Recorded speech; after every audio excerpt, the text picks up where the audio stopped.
दोस्तों आज इस वीडियो में हम कक्षा 12वीं राजनीति शास्त्र विषय की टॉपर की कॉपी देखने वाले हैं। जानेंगे दोस्तों आपको पॉलिटिकल साइंस के पेपर में, बोर्ड एग्जाम के पेपर में किस प्रकार से आपको लिखना है। ओके, इसकी मैं आपको टिप्स देने वाला हूँ और टॉपर की कॉपी के माध्यम से आपको क्या है काफ़ी ज़्यादा नॉलेज हो जाएगा किस टाइप के क्वेश्चन को कैसा आपको सॉल्यूशन देना है, लिखना है। ओके, चलिए देख लेते हैं। मैं आपको इस वीडियो में दो टॉपर की कॉपी दिखाने वाला हूँ। एक तो दोस्तों मैं आपको क्या है एमपी बोर्ड एग्जाम 2023 के टॉपर की कॉपी दिखाऊंगा। इसके बाद दोस्तों मैं आपको एमपी बोर्ड एग्जाम 2022 के टॉपर की कॉपी दिखाऊंगा। ये जो आप देख रहे हैं ये आपका एमपी बोर्ड एग्जाम 2023 के टॉपर की कॉपी, ओके, पॉलिटिकल साइंस की। चलिए देख लेते हैं। देखिए प्रश्न क्रमांक पहले का उत्तर या प्रश्न क्रमांक पहले, इस बार से आप कुछ भी लिख सकते हैं और आपको क्या करना है ब्लैक पेन से लिखना है और आपको क्या है लाइनें खींच देनी है, फिर आपको आंसर लिखना है। आप क्या है एक लाइन छोड़कर भी आप आंसर लिख सकते हैं, एक पेज में आप एक आंसर लिख सकते हैं।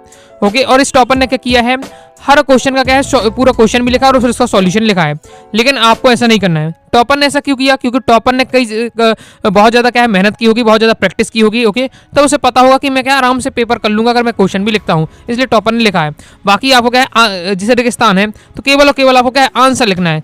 ओके, केवल और केवल आंसर आपको लिखना है, क्वेश्चन आपको लिखने की आवश्यकता नहीं है। जैसे भारत में डेटेस अर्थव्यवस्था प्रणाली अपनाया तो मिश्रित आंसर है, तो केवल आपको मिश्रित लिख देना इस बार। ओके, नेक्स्ट सही जोड़ी वाला, जोड़ी के एक साइड आपको जरूर लिखना है और उसके सामने इस पर लाइनें खींच कर आप क्या है उसका आंसर आपको लिख देना है।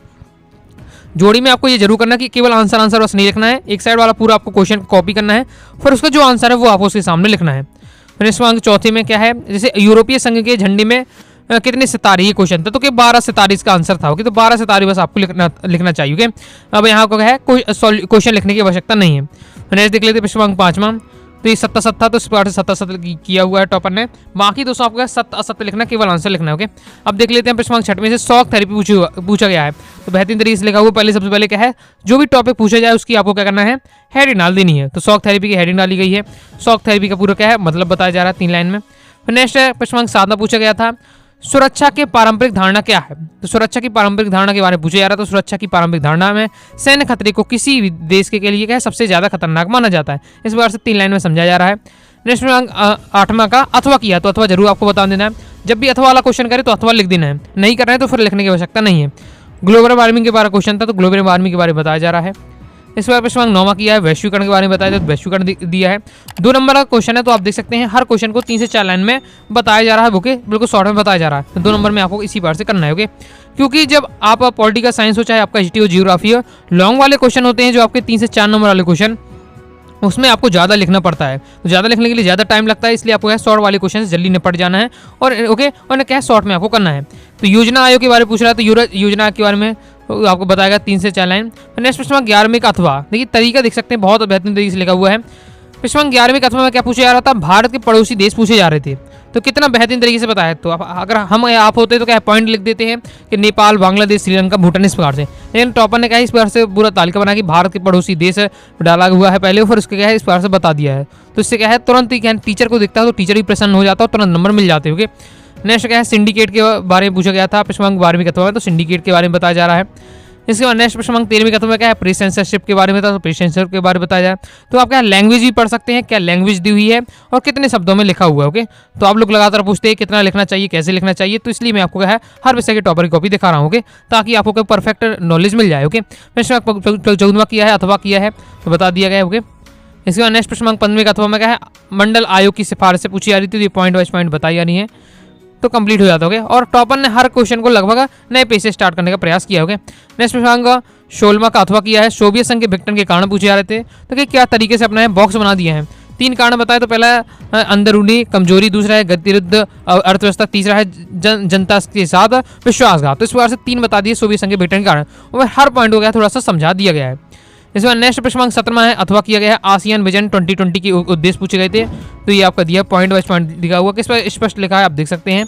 ओके, फिर नेक्स्ट प्रश्न 18वां राष्ट्र निर्माण की चुनौतियां पूछी गई थी। ओके, और देखिए इंग्लिश वर्ड भी इससे बनते तो इंग्लिश वर्ड भी लिखा है, लेकिन जरूरी नहीं कि आप इंग्लिश वर्ड लिखें। ओके, नहीं बनता है तो आपको नहीं लिखना है, अब बनता है तो लिखा गया है, नहीं बनता है तो कोई दिक्कत नहीं है। हिंदी मीडियम के स्टूडेंट है। राष्ट्र निर्माण की चुनौतियां डाली गई, फिर राष्ट्र निर्माण की चुनौतियां बताई गई हैं और बहुत बेहतरीन तरीके से बताया गया। देखिए बॉक्स 3 बता के बता दिया है कि राष्ट्रीय एकता की चुनौती है, लोकतंत्र कायम करने की चुनौती, विकास की चुनौती, इस प्रकार से। ओके, तो पहले तो क्या बता दिया गया और हर के बारे में फिर क्या डिटेल से एक लाइन पॉइंट 3 पॉइंट है, 3 यहाँ चुनौतियां बताई जो तीनों के बारे में क्या डिटेल से बता दिए गए। ओके, इसके बाद नेक्स्ट प्रश्न 19 में अथवा में आपातकाल के सबक पूछे जा रहे थे, तो पहले ही मेंशन कर दिया पहला कि लोकतंत्र के विदा कठिन है। आपातकाल के प्रावधानों में सुधार, न्यायपालिका की सक्रियता, ये इस प्रकार से ओके। तो ये बताया जा रहा है, पहले तो बता दिया कि ये होते हैं आपातकाल के सबक, फिर उसको क्या है तीनों पॉइंट को क्या है विस्तार से पॉइंट में बताया जा रहा है। प्रश्नांक 20 में किया गया है, सार का पूरा ना पूछा जा रहा था, फिर क्या पूछा जा रहा था, साथ ही आपके क्या है सार के सदस्य देश के पूछा जा रहा था, फिर सार के उद्देश्य पूछे जा रहे, तो ये पूरा बताया जा रहा है ओके। सार के मेन उद्देश्य पूछे जा रहे थे, लेकिन क्या है पूरा पहले तो सबसे पहले बताया सार कौन है, फिर सार के उद्देश्य बताए गए ओके। नेक्स्ट सार का महत्व भी बताया जा रहा है, तो सार का महत्व दिया हुआ है। इस बार नेक्स्ट प्रश्न 21वें अथवा देख सकते हैं, प्रश्न 21वें अथवा में ओके कुछ कोटेशन भी देखिए, इसे याद थे कि इसके बारे में क्या कहा गया है। संयुक्त राष्ट्र संघ के दूसरे महासचिव डेंग हेमरोल्डर के अनुसार ये बताया जा रहा है कि संयुक्त राष्ट्र संघ का गठन क्या है, किसके लिए किया गया है, और इसके बाद बताया जा रहा है कि संयुक्त राष्ट्र संघ के कार्य क्या होते हैं। तो संयुक्त राष्ट्र संघ के कार्य मतलब जो क्वेश्चन पूछा जा रहा है उससे एक्स्ट्रा एक दो पॉइंट में एक्स्ट्रा नॉलेज भी दी हुई है टॉपर ने ओके। बाकी जो मैंने क्वेश्चन पूछा है उसका आंसर आप लिख दीजिए, आपको तुरंत पूरे नंबर मिल जाएंगे। एक्स्ट्रा थोड़ा बहुत नॉलेज है आपको तो क्या है पॉइंट में आप बता सकते हैं ओके, लेकिन ऐसा नहीं कि एक्स्ट्रा बताने के चक्कर में आपका पेपर ना हो पाए। अगर आपके पास टाइम है अच्छे से आप कर पा रहे हैं तो आपको ये काम कर सकते हो ओके। तो इस प्रकार से लिखा हुआ है पूरा, ये पॉइंट वाइज पॉइंट इसने बताए जा रहे हैं कार्य। नेक्स्ट संयुक्त राष्ट्र संघ के लक्ष्य बता दिए गए ओके। इस बार नेक्स्ट प्रश्न 23 में का अब देखिए क्वेश्चन क्या आया था कि सिक्किम का विलय के बारे में लिखिए। ऐसा डायग्राम बनाने के लिए नहीं था, लेकिन टॉपर ने बता दी कि भारत का मानचित्र है और वह सिक्किम कहाँ है ओके। तो अब जैसे इतना अच्छा मानचित्र नहीं बना, लेकिन क्या है बस एक डिनोट करने के समझाने के लिए उद्देश्य से बनाया जा रहा है, तो टीचर समझ गया कि हाँ जबकि जरूरत नहीं है, सिक्किम के विलय के बारे में बस बताना था, तो विलय के बारे में बताया है, लेकिन अपने आंसर को अपनी कॉपी को अलग दिखाने के लिए, क्योंकि अब टीचर एक भी टीचर का एक दिन में 20-30 कॉपी चेक करता है, तो इसके एक अलग ही कॉपी को प्रभाव पड़े उसके लिए अलग कुछ काम करना पड़ेगा। तो ये सब क्या है आप देख सकते हैं क्या अलग अलग काम किए हैं ओके, आप समझ सकते हैं। नेक्स्ट 22 में क्वेश्चन किया गया है किस प्रकार से हर को हेडिंग बताई जा रही है और पॉइंट वाइज पॉइंट इस चीज़ों को समझाया जा रहा है। तो देख सकते हैं क्या तरीका बताया जा रहा है, इस प्रकार से क्या है कंप्लीट हो जाता है। आगे दोस्तों मैं आपको बताऊंगा एमपी बोर्ड एग्जाम 2022 के टॉपर की कॉपी। तो चलिए दोस्तों हम देख लेते हैं एमपी बोर्ड एग्जाम आपके 22 के ये टॉपर की कॉपी है किस प्रकार से है ओके। ये कंटेंट बहुत अच्छा है, लेकिन इतिहास की मैंने भी आपको इस टॉपर की कॉपी दिखाई थी ओके। तो देख सकते हैं कि लाइटिंग थोड़ा क्या है लपेटा टाइप की है, लेकिन राइटिंग का मैंने क्या इतना ज़्यादा प्रभाव नहीं पड़ता, बिल्कुल स्पष्ट आपको समझ में आ रही होगी ओके। और जब भी क्वेश्चन का सॉल्यूशन कंप्लीट हो जाए लाइन खींच दी गई इस प्रकार से। नेक्स्ट प्रश्न 4वां किया है 5वां ओके, इसमें कोई बताने की आवश्यकता नहीं है, बाकी क्रम से किया गया है, आप एक लाइन छोड़कर भी आप लिख सकते हो ओके। प्रश्न 6वें का अथवा किया तो वो बता दिया गया है। कंटेंट बहुत ही बेहतरीन तरीके से लिखा हुआ है, जो आंसर लिखना चाहिए वो लिखा हुआ है ओके। प्रश्न 8वें का उत्तर देख सकते हैं, तो राइटिंग देख सकते हैं, राइटिंग आपको लगेगा कि ऐसा लगेगा नहीं कि ये टॉपर ही कॉपी है ओके, लेकिन जो कंटेंट दिया हुआ कंटेंट में ये पावर है कि क्या है ये टॉपर बन सका ओके। तो देख सकते हैं राइटिंग इतना ज़्यादा प्रभाव नहीं पड़ता है, बस इतना लिखिएगा समझ में आ जाए ओके। राइटिंग आप देख सकते हैं देखने में सही नहीं लगेगी, लेकिन पढ़ेंगे तो आपको स्पष्ट समझ में आ जाएगी ओके। वैश्वीकरण के बारे में था, प्रश्न 12वें का अथवा किया गया है, प्रश्न 13वें का अथवा किया गया है ओके। दल बदल के बारे में क्वेश्चन था। फिर नेक्स्ट प्रश्न 14 में क्या पूछा था, IFF का फुल फॉर्म पूछा गया था। प्रश्न 15वां किया गया है, ऑपरेशन ब्लू स्टार के बारे में आया था। प्रश्न 16 में क्या सोवियत प्रणाली के बारे में पूछा जा रहा था। प्रश्न 17 में यूरोपीय संघ की विशेषताएं पूछी जा रही थी कि जो क्या है प्रभावी संगठन बनाए, तो ये पॉइंट बाय पॉइंट बताया कि यूरोपीय संगठन के प्रभावी संगठन बन सका, क्या रीजन थे ओके वो बताया जा रहा है। प्रश्न 18वां किया गया है, तो देख सकते हैं हरित क्रांति संबंधित क्वेश्चन था। प्रश्न 19वां पूछा जा रहा है, 1960 के दशक की बात यहाँ क्वेश्चन पूरा आपका आ रहा है ओके। इसके बाद प्रश्न 20वें का अथवा किया जा रहा है क्यूबा मिसाइल संकट के बारे में, तो ये आपका दिया हुआ है ओके।